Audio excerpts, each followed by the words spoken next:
بسم الله الرحمن الرحيم نحمده ونصلي على رسوله الكريم أما بعد فأعوذ بالله من الشيطان الرجيم بسم الله الرحمن الرحيم وقال الله عز وجل في القرآن المجيد والفرقان الحميد وما أرسلنا من قبلك من رسول إلا نوحي إليه أنه لا إله إلا أنا فاعبدون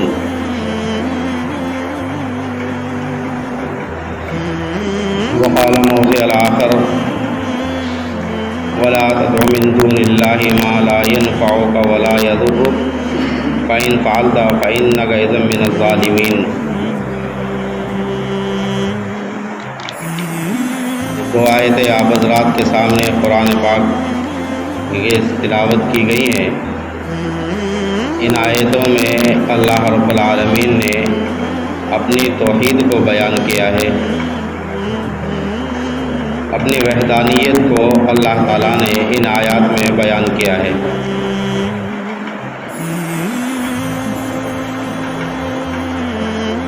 اللہ رب العالمین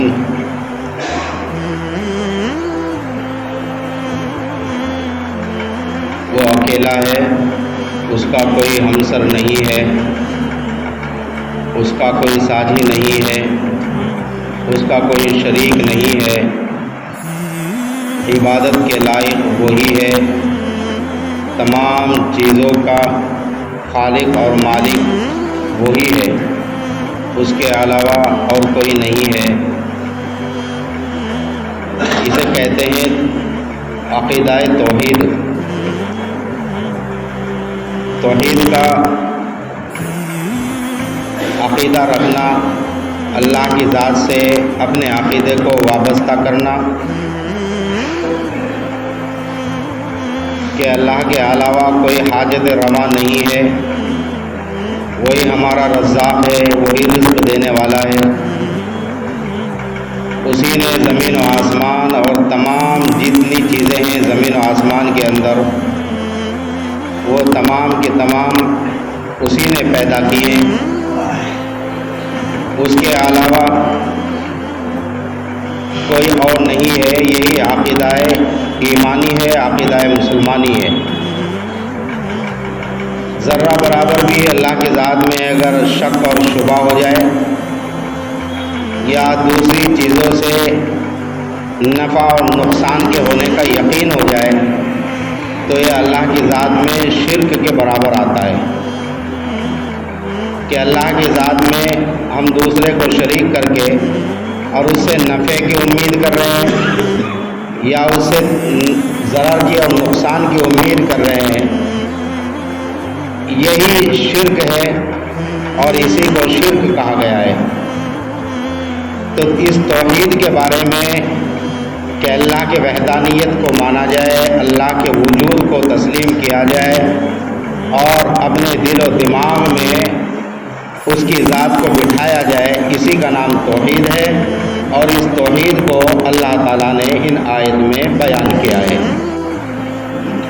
اور فرمایا وَمَا أَرْسَلْنَا مِن قَبْلِكَ مِن رَّسُولٍ إِلَّا نُوحِي إِلَيْهِ أَنَّهُ لَا إِلَٰهَ إِلَّا أَنَا فَاعْبُدُونِ. اور ہم سے اور آپ سے پہلے ہم نے جو رسول بھیجے، ہم نے ان سب کو یہی وحی کی کہ میرے سوا کوئی حقدار نہیں ہے اس بات کا کہ اس کی عبادت کی جائے، لہذا عبادت کے لائق میری ذات کو مانا جائے. میرے علاوہ اور کوئی عبادت کے لائق نہیں ہے، میرے علاوہ اور کوئی نہیں ہے کہ جس کی عبادت کی جائے.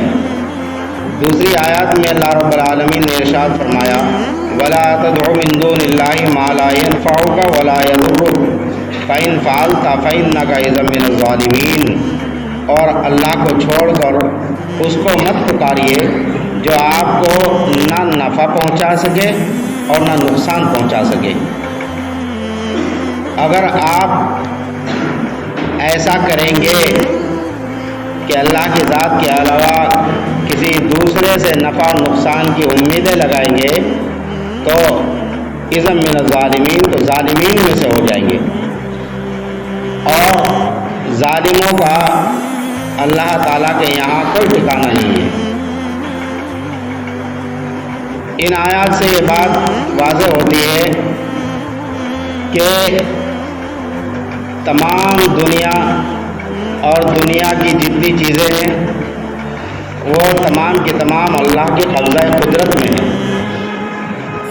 اس کے قبضہ قدرت سے کوئی بھی چیز خالی نہیں ہے. وہ عالم بھی ہے، ساری چیزوں کو جانتا بھی ہے. وہ خبیر بھی ہے، ساری چیزوں کی خبر بھی رکھتا ہے. وہ بصیر بھی ہے، ساری چیزوں کو دیکھتا ہے. وہ سمیع بھی ہے اور ساری چیزوں کو وہ سنتا بھی ہے. تمام کی تمام تر چیزیں وہ اللہ تعالیٰ کے قبضہ قدرت میں ہیں. یہاں تک کہ درخت سے جو پتا گر رہا ہے وہ اللہ کی بغیر اجازت کے نہیں گر رہا ہے، وہ بھی اللہ کی اجازت سے اور اس کے علم میں گر رہا ہے. اس لیے اللہ کی ذات نرالی ہے، اللہ کی ذات اکیلی ہے. یہ ہمارا اور ایمان والوں کا، مسلمانوں کا یہ عقیدہ ہے. اسے عقیدہ توحید کہتے ہیں. اس عقیدہ توحید کو مسلمان تسلیم کرتا ہے اور اس کے سامنے سر خم کرتا ہے کہ اللہ کے علاوہ ہم اور کسی کو نہ معبود مانتے ہیں اور نہ ہی اور کسی کے اندر یہ طاقت ہے کہ وہ ہمیں نفع اور نقصان دے سکے.